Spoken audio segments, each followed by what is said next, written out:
I say in Rich Dad, Poor Dad, savers are losers because they save this. But I'd rather save this because this will be here 10,000 years from now. This won't. You can pass it on for generation to generation to generation. I'll be surprised if that paper dollar is here even 10 years from now. I doubt it, yeah. So anyway, we're in very serious trouble here. And this is the hottest subject going. For years I've been saying buy silver because everybody can afford silver. When I offered them this for $3, they went nuts and went, why would I buy that? Because they'd rather have this. That's the lesson. I'm one of the few people who absolutely despise cash for buying gold, and you'd think just the opposite, that I couldn't wait to get cash. But banks don't want it. Try and deposit $20,000 or $50,000 in cash. They'll turn you away and say, well, we got to do this, that, and the other, and we've got to file this form, and we got to do that. Hey, I would rather have a bank wire than cash anytime. But you know what else? I'm thinking down the road. Let's say I acquire $1 million or $2 million in cash that the banks don't want to take. When this currency is repudiated, I'm going to be stuck. Just like the people in Germany were twice in the 20th century, that they were hauling wheelbarrows full of Deutschmarks for a basket of groceries. And fake money brought Hitler to power. Every time there's fake money, tyrants rise up because people know something is wrong.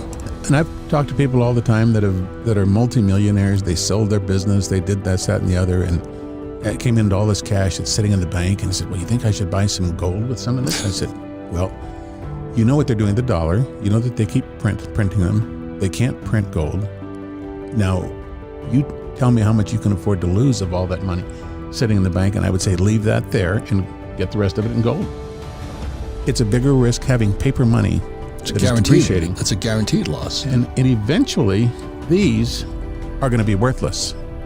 And we're in the 51st year of fiat money when Nixon closed the gold window. A currency has never lasted more than 50 years until now. And we're in year 51. Look what they've done in Venezuela. They were one of the richest countries in South America and actually the Western Hemisphere. Look what they've done to Argentina. Look what they've done in Cuba. Look what they've done in Mexico. The same exact economic principles that they broke there. We're doing the same thing here. Somebody asked me once, how many paper currencies have gone broke, have gone worthless over time? And the answer is all of them. All of them. And the ones that people still hold are only on their way. They just haven't arrived at their final destination yet. It's like I'm 17 years old in 1964 going, something's wrong here. And that's Gresham's law. And I think that's one of the reasons I'm a rich person is I know real from fake.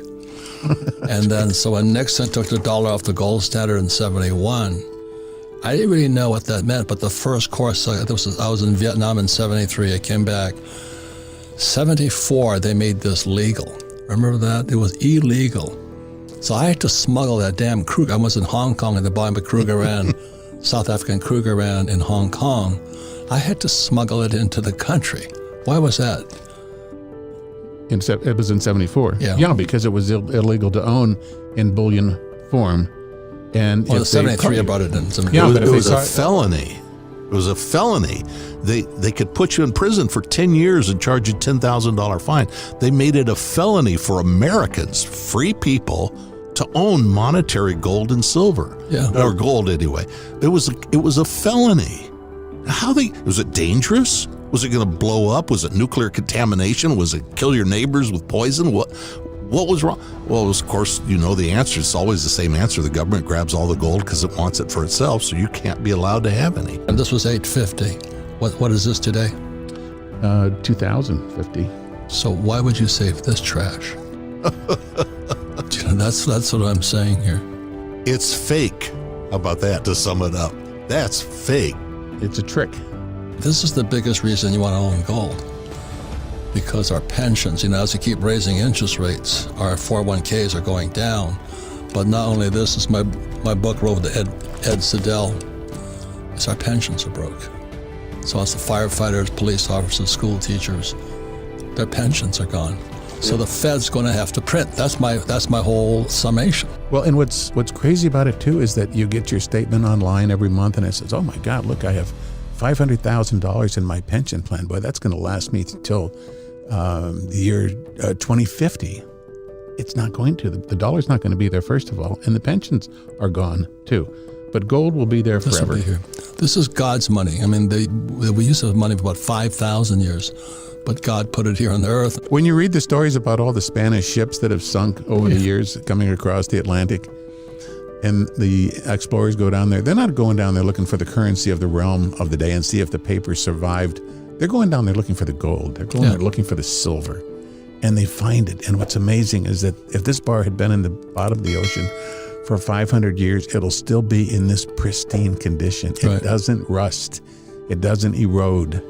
It will do the same thing now, 500 years later. Ron Paul, he says the difference between if a Spanish ship went down with gold and a Spanish ship went down with dollars, people would stop diving for dollars today. They still dive for gold. And it's kind of a funny thing, but it's sad